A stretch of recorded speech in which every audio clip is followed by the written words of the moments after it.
Every 11 seconds, there is a ransomware attack. This is a high-tech robbery that could wipe out everything that you have. WCNC Charlotte's Carolyn Bruck spoke with an expert who's asking, where's the money? So you don't have to.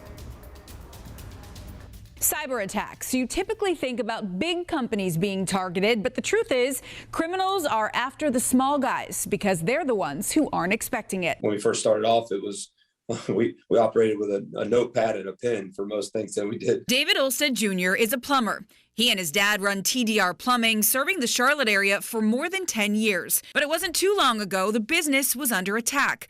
A cyber criminal gained access to his father's email account. They sent an email to our office manager requesting a $60,000 payment wired to a specific account, posing as my father to my office manager. He wasn't in the office at the time, so she was actually proceeding to do that for him. And I think there was another phone call that came in from him about a separate item, and she questioned it on the phone, and we come to find out that this was someone posing as him, and of course requesting this payment and having sent to a false account. It was that one chance exchange with the office manager that saved the company from sending money to a scammer with no way to get it back. Cybersecurity expert Taylor Busby of SeedSpark says small businesses like Olstead's need to have a plan, but often don't. With limited resources and tight budgets, cybersecurity just isn't a top priority, and the criminals are banking on it. A lot of it's data breaches.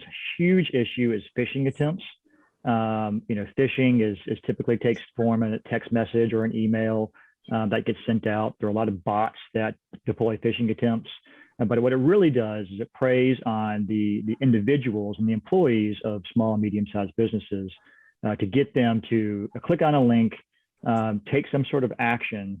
And in many cases, that action is a wire transfer or some sort of monetary transfer that can be really devastating to businesses. In fact, SeedSpark says when a small business suffers a cyber attack, 60% go out of business within 6 months. I think we get lulled into a sense of security. I think most of us, like natural disasters, we feel like it'll never happen to us.